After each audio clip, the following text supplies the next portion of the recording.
अस्सलाम वालेकुम जी। उम्मीद करती हूँ आप सब लोग खैरियत से होंगे और मैं भी बिल्कुल ठीक हूँ। स्पोर्ट्स की अगर बात करें तो आजकल काफ़ी गहमा गहमी स्पोर्ट्स में मिल रही है, नई नई खबरें डेली सुनने को मिल रही हैं। खिलाड़ियों पर तनकीद भी डेली जो है वो हमें सुनने को मिल रही है। इन तमाम चीज़ों पर आज बात करेंगे और भारत में जिस तरह से कल हमने देखा कि सना मीर पर कितना वावेला खड़ा कर दिया गया, जो हमारी साबिक कप्तान है, उस पर भी बात कर लेते हैं। लेकिन उससे पहले अगर आप लोगों ने मेरा चैनल अभी तक सब्सक्राइब नहीं किया तो उसे सब्सक्राइब करें ताकि आप तक बर वक्त जो खबरें हैं वो पहुंचती रहें। सबसे पहले मैं अपने ब्लॉग का आगाज़ करूं ट्रॉफ़ी की अगर बात करें। एशिया कप तो हुए, अब देखें एक हफ़्ता गुजरने को है, तकरीबन संडे को पूरा जो एक हफ़्ता है वो मुकम्मल हो जाएगा। लेकिन ताहाल भारत जो है वो ट्रॉफ़ी अपनी वसूल नहीं कर सका है। इसकी वजह यह है कि भारत अपनी ईगो को बरकरार रखे हुए है और अभी भी अगर ट्रॉफ़ी की बात करें तो एशियन क्रिकेट काउंसिल के सदर के दफ्तर में वो ट्रॉफ़ी मौजूद है। लेकिन जो भारतीय कप्तान है सूर्या कुमार यादव, उनको कोई ऐसी डायरेक्शन है नहीं कि वो वहाँ से रिसीव करने चले जाएं, या वो ख़ुद नहीं चाहते। अब ये तो कुछ भी कहना कबल अज़ वक्त होगा, लेकिन वो विलिंग नहीं है कि वो ट्रॉफ़ी ले लें। तो ताहाल एशियन क्रिकेट काउंसिल के दफ्तर में ही ट्रॉफ़ी मौजूद है और ये बात पहले ही बता दी गई थी सदर की जानिब से, मोहसिन नकवी की जानिब से, कि जी अगर आपको ट्रॉफ़ी चाहिए तो आप वहाँ से ले जाएं। बीसीसीआई की जानिब से ये मैसेज करवाया गया कि किसी ऑफिशियल्स को भेज दें, दुबई में किसी ऑफिशियल को भेज दें, उसके हाथ हैंड ओवर कर दें। जिस पर एशियन क्रिकेट काउंसिल के सदर ने कहा कि वो तीसरे ऑप्शन पर जाएंगे और उनका ये कहना है कि आकर जो कप्तान है सूर्या कुमार, वो आकर मेरे दफ्तर से ट्रॉफ़ी ले जाएं। बुरा नहीं है, वैसे आपका राइट है, आप चले जाएं और लेने, एक ट्रॉफ़ी तो लेनी है ना, तो आप चले जाएं और उससे क्या फ़र्क पड़ता है, आपका अवार्ड है, आप डिज़र्व करते हैं। लेकिन अगर आप लोगों को नहीं चाहिए तो ठीक है, वो फिर ये होगा कि तारीख़ बन जाएगी और वो ट्रॉफ़ी फिर हमेशा एशियन क्रिकेट काउंसिल के सदर के दफ्तर में ही पड़ी रहेगी।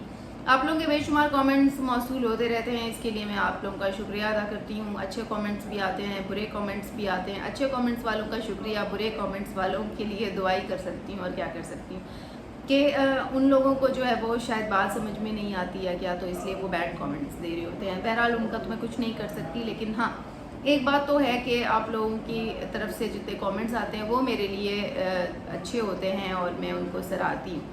अच्छा, इसे आगे चलते हैं। गुज़िश्ता रोज़ हमने देखा कि किस तरह से सना मीर, जो पाकिस्तान वुमेन टीम की साबिक कप्तान भी रही हैं और अब जो है वो कमेंटेटर हैं मुख्तलिफ़ क्रिकेट के इवेंट्स में, आपने उनकी कमेंट्री सुनी होगी। कल जब बांग्लादेश और पाकिस्तान के माबैन मैच था, यूँ तो अनफॉर्चुनेटली हम हार गए मैच, पूरे 7 विकेटों से बांग्लादेश ने हमें हरा दिया।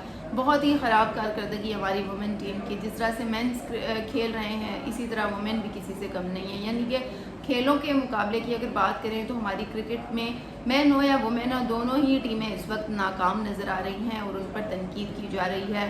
हमारी जो कप्तान है कल फातिमा सना, उन पर भी तनकीद की गई, वो भी जो है वो ना खेल सकी। इसके अलावा दीगर जो खिलाड़ी हैं, हालांकि हमारे पास अच्छी बॉलर्स हैं, सादिया हैं, नतालिया परवेज़ हैं, तो उनकी तरफ से भी अगर मैं बात करूं तो कुछ ऐसी परफॉर्मेंस नहीं थी जो हमें बांग्लादेश के ख़िलाफ़ जितवा देती। अब ये कि अगर बात करें सना मीर की, तो सना मीर कल इस टाकरे के दौरान कमेंटेटर थी और कमेंट्री कर रही थी, जिस पर उन्होंने जो हमारी प्लेयर नतालिया परवेज़ है उनका तारुफ कराया और उन्होंने कहा कि उनका ताल्लुक़ आज़ाद कश्मीर से है, जो कि है। अब इसमें कोई दूसरी राय तो नहीं है। जब उन्होंने उनका तारुफ कराया तो भारत में वावेला मच गया और सना मीर को तनकीद का निशाना बनाया गया, उनके खिलाफ प्रोपेगेंडा किया गया और उन्होंने कहा जी चूँकि आज़ाद कश्मीर से हैं नतालिया परवेज़, तो आज सना मीर ने स्पेशली शायद उनका इसलिए लिख दिया है। तो ये एक अजीब सी सूरत हाल थी। सना मीर ने बाद में पोस्ट भी की और उन्होंने क्लैरिफाई किया, उन्होंने कहा कि सिर्फ नतालिया का ही नहीं, वो हर प्लेयर का तारुफ कराती हैं, ख़ास वो किसी भी इलाके से हो। ऐसा नहीं है कि ख़ास तौर पे उन्होंने नतालिया का कराया। और आज़ाद कश्मीर की अगर बात करें तो आज़ाद कश्मीर के बहुत सारे लोग हमारे मुख्तलिफ़ शोबों में उनकी तादाद बहुत ज़्यादा है, चाहे वो फ़ौज हो, चाहे वो कोई टीचिंग स्टाफ हो, जर्नलिज़म हो, या फिर इसके अलावा प्लेयर्स हों। तो आज़ाद कश्मीर से हम लोगों को मौका देते हैं और इस वक्त अगर पाकिस्तान में आज़ाद कश्मीर की बात करें तो वहाँ से काफ़ी सारे लोग काफ़ी सारी अच्छी जगहों पर हैं और अपना काम कर रहे हैं। तो आज़ाद कश्मीर की सूरत हाल मकबूजा कश्मीर जैसी बिल्कुल भी नहीं है जिस तरह से भारत सोच रहा है। तो उन्होंने ये एक क्लैरिफाई किया और उन्होंने कहा कि یہ جو ہے وہ کس طرح سے پروپیگنڈا کیا جاتا ہے، اور ہر وقت ہر چیز میں سیاست اچھی نہیں لگتی، لیکن بھارت جو ہے وہ شاید مناسب سمجھتا ہے، اور وہ سمجھتا ہے کہ ہر چیز میں سیاست کو لانا جو ہے وہ ان کی اولین ترجیح ہے۔ اس کے علاوہ جی بات کرتے ہیں، آگے بڑھتے ہیں اور این او سی کے معاملے پر بات کر لیتے ہیں۔ آپ کو پتہ ہے کہ بگ بیش لیگ کا کتنا زیادہ چرچا ہوتا ہے، اور این او سی کے معاملے پر پی سی بی نے جب ایشیا کپ میں کھلاڑیوں نے کوئی کارکردگی نہیں دکھائی تو پی سی بی نے اس معاملے کا نوٹس لیا، اور جو کھلاڑی تھے ان کے کانٹریکٹس این او سی معطل کر دیا کہ وہ اس میں حصہ نہیں لے سکتے۔ ان میں بابر اعظم بھی تھے، ان میں حارث رؤوف ہیں، اس کے علاوہ اس میں محمد رضوان شامل ہیں۔ یہ وہ کھلاڑی ہیں جو بگ بیش کھیلتے ہیں، لیکن اگر بابر اعظم کی بات کریں تو وہ تو ایشیا کپ میں تھے ہی نہیں، لیکن پھر بھی وہ متاثر ہوئے۔ اس پر گزشتہ روز آسٹریلیا نے رابطہ کیا پاکستان سے، اور انہوں نے کہا کہ اس معاملے کو دیکھیں اور اس معاملے کو جو ہے وہ حل کرنے کی کوشش کریں۔ انہوں نے خواہش کا اظہار کیا کہ کھلاڑیوں کو کھیلنے کی اجازت ہے۔ اب ممکن ہے کہ پی سی بی جو ہے وہ چونکہ ہولڈ کیا ہوا تھا، اس کی جو پرائمری خبر تھی اگر وہ معطل کرنے کی تھی تو وہ معطل نہیں کیے تھے، بیسیکلی انہوں نے ہولڈ کر لیا تھا، کیونکہ پی سی بی نے کہا تھا کہ جو پرفارمنس دے گا اس کو این او سی بھی مل جائے گا، ایسی کوئی نہیں، لیکن انہوں نے پرفارمنس پہ اس کو جو ہے وہ ریلیٹ کیا تھا۔ اب آسٹریلیا کے رابطے کے بعد پی سی بی اس معاملے پر سوچ رہا ہے، ممکن ہے کہ کھلاڑیوں کو ایک بڑی خبر مل جائے اور جو ان کے این او سی تھے جو ہولڈ کیے گئے تھے وہ انہیں بحال ہو جائیں، تاکہ جو کھیلنے والے ہیں بگ بیش لیگ وہ کھیل سکیں گے، اور یہ ان کے لیے اچھا ہوگا۔ اور آسٹریلیا نے یہ بھی کہا ہے کہ اس وقت اس دفعہ جو بی ایل کا بگ بیش لیگ کا جو سیزن ہوگا وہ شاندار ہوگا، تو اس میں کھلاڑیوں کو کھیلنے کی اجازت دی جائے۔ ایک تیسری بات جس پر آپ سے بات کرنی تھی، ہماری جو جونیئر ہاکی ٹیم ہے اس کے جو میچز ہیں وہ شروع ہونے والے ہیں 28 نومبر کو۔ 28 نومبر سے شروع ہوں گے اور 11 دسمبر تک یہ جاری رہیں گے، لیکن اب ایک نیا ایشو شروع ہو گیا ہے، وہ یہ ہے کہ اب چونکہ اس ٹورنامنٹ میں بھی پاکستان کی ٹیم بھی ہے، بھارت کی ٹیم بھی ہے، دیکھیں جب بھی عالمی سطح پہ مقابلے ہوں گے تو پاکستان کو ہمیشہ یا انڈیا کو ہمیشہ جو ہے وہ اپنے روایتی حریف کا سامنا رہے گا۔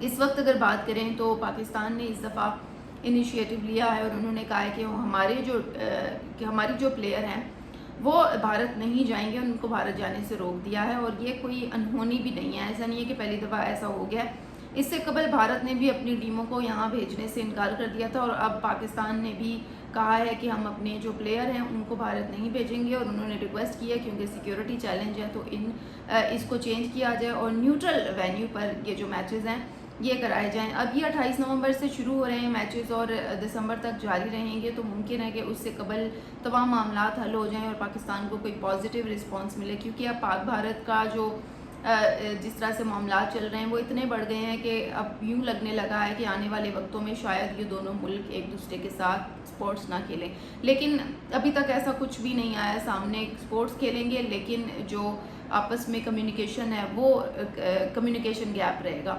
آپ لوگ اس پر کیا رائے دیتے ہیں؟ کیا یہ کمیونیکیشن گیپ درست ہے یا نہیں ہے؟ اس پر آپ لوگوں کی کیا رائے ہے ضرور بتائیے گا، اور ثنا میر کے حوالے سے جو پروپیگنڈا کیا گیا اس پر آپ لوگ کی کیا رائے ہے؟ ضرور اپنی رائے سے آگاہ کیجیے گا، مجھے انتظار رہے گا آپ کی رائے کا۔ اسی کے ساتھ ہی مجھے دے اجازت، انشاءاللہ کل آپ لوگوں سے پھر بات ہوگی، تب تک کے لیے اللہ حافظ۔